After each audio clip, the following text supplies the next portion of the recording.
Top quality और consistent performance के लिए सिर्फ सिल्वर पंप नाम याद रखना।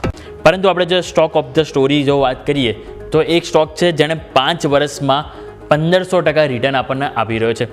નામ છે જેપી પાવર. આપણે જોઈએ આજથી 5 વર્ષ પહેલાં ₹1.80 હતો અને આજે જોઈએ તો સ્ટોક આપણને ₹27 ઉપર આવતો જોવા મળે છે. સર, લાગે છે કે આ મલ્ટીબેગર સ્ટોરી જે 5 વર્ષમાં જે જોવા મળી આગળ પણ કન્ટિન્યુ થતી જોવા મળી શકે? અને સર, એવા તો શું કંપનીમાં 5 વર્ષમાં ઇમ્પ્રુવમેન્ટ આવ્યા કે અહીંથી સ્ટોકમાં આપણને આટલું બધું રિટર્ન જોવા મળી રહ્યું છે? Sir, matter of the fact sir, Vodafone પણ ચાલ્યો છે બાય ધ વે આજે 7.5%. એટલે બધા પેલા વચ્ચે રાજકીય નિવેદનો ચાલતા હતા ને, રેસના ઘોડા અને લગ્નના ઘોડા ને. હવે I don't want to comment anything, but yes, actually એવું થયું કે ઓલા ઇલેક્ટ્રિક ગાડી ચલાવીને બધા એની જોડે સવારીમાં બેસી ગયા.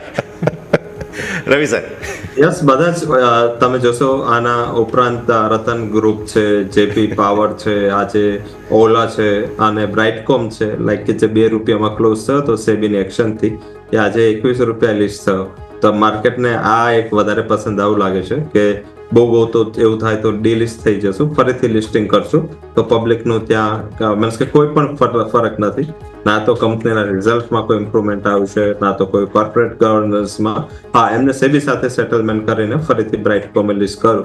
જેપીમાં તો જે પોઝિટિવ ઇસ્યુ એ થયો કે જેપી ગ્રુપ આખું બ્રાન્ડ રિસ્ટ્રક્ચરિંગ કરવા માટે સક્ષમ થયું અને સાથે જેપી ગ્રુપને બહુ પહેલા જ થઈ જશે એ લોકોએ જો એક્ટિવલી કરો તો 2023-24માં ડીલ એમને મળી ગઈ હતી. એમને 2 વર્ષ સુધી થોડું બેટર ડીલ માટે વેઇટ કરી અને અત્યારે મીન્સ કે જેપી ગ્રુપનું જે ઉદયનું રીઝન છે એ જ રીઝન છે કે માર્કેટને અનુમાન છે કે આ ગ્રુપની અસેટની ક્વોલિટી બહુ સ્ટ્રોંગ હતી. જેપી ગ્રુપની જેટલી અસેટ્સ છે જે એનપીએમાં પણ એની અસેટ બધી ક્વોલિટેટિવ હતી અને એના હિસાબે જેપી પાવર વેન્ચર્સમાં એક સારી ખરીદારી જોવા મળી. અને મીન્સ કે હજી પણ જોઈએ તો ગયા 15 દિવસમાં 25% ચાલુ છે.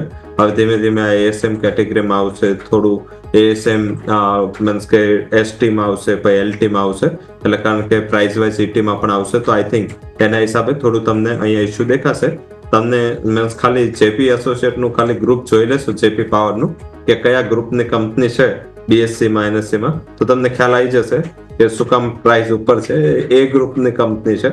ઘણી બધી કંપનીઓ મીન્સ કે જે ફંડામેન્ટલી એનાથી ફાર સાઉન્ડ છે છતાંય બી ગ્રુપમાં છે અને જેપી ગ્રુપ છે એ ગ્રુપમાં છે. તો આ ડેફિનેટલી રીઝન હોઈ શકે. સાથે આ બધી ટર્ન અરાઉન્ડ કંપનીમાં શું હોય છે કે 2 વર્ષ સુધી જો કંપની થોડું પણ ટર્ન અરાઉન્ડ આવે તો એના વેલ્યુએશન્સ છે એ ઇનએક્સપેન્સિવ આમ પણ હોય.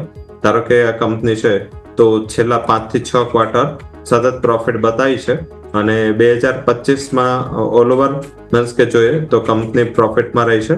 2023માં જે આખા વર્ષનો 59 કરોડનો પ્રોફિટ હતો એ અત્યારે 810 કરોડનો પ્રોફિટ થઈ ચૂક્યો છે અને હજી પણ આ જ રીતેનું ડિરેક્શન જારી રહ્યું છે. અને માર્ચ ક્વાર્ટરમાં તો 155 કરોડના પ્રોફિટ હતું અને હવે મીન્સ કે ધીમે ધીમે એવું લાગી રહ્યું છે આ ડિવિડન્ડ પણ આપશે. અને પાવર ડિસ્ટ્રીબ્યુશન પાવર કંપનીઓમાં જે કંપનીઓની અસેટ્સ બહુ નીચે ના આપેલી હતી એ બધી ઇમ્પ્રુવમેન્ટ છે. તો આઈ થિંક આ બધું દેખાય. લાઈક સુઝલોનનો કેસ જો તમે એ પહેલા આટલું જ ચાલી હતી, હવે જેપી ગ્રુપ છે. તો ઓલ ઓવર મને એવું લાગી રહ્યું છે કે થોડું માર્કેટને આશા છે કે જેપી ગ્રુપનું જે વેલ્યુએશન છે એ ફાર બેટર છે અને એનું ડેટને જે રિપેમેન્ટ કરશો તો પણ શેર હોલ્ડરના હાથમાં કે વધશે અને એ આશાએ આ સ્ટોક ચાલી રહ્યો છે. 30 થી 32 આ એક પ્લેસમેન્ટ લેવલ છે. જે બધા લોકો હવે તો નીચેના પ્રાઇસનો જ હશે એ જેની પાસે પણ ડિલિવરીમાં છે એટલીસ્ટ પોતાની કોસ્ટ કાઢી લે. ફોર એક્ઝામ્પલ તમે ₹15 લીધું છે અને ₹30 વેચો છો તો એટલીસ્ટ 50% જેવું નફો બાંધી લેવો જોઈએ. કારણ કે આ બધા સ્ટોક છે એક રીઝનથી ચાલ્યા હોય છે અને એક રીઝનથી તૂટવા માટે સક્ષમ હોય છે. તો એટલીસ્ટ કોસ્ટ કાઢી અને પોતાનું જે રિસ્ક છે એને મેનેજ કરવું છે. ઓકે, સો વ્યૂ આ બધા જ જે નાના સ્ટોક્સ બધામાં મૂવમેન્ટ પર્ટિક્યુલરલી જેપી પાવરને બહુ સરસ રીતે રવિ સરે સમજાવ્યું છે. નજર રાખવાની રહેશે.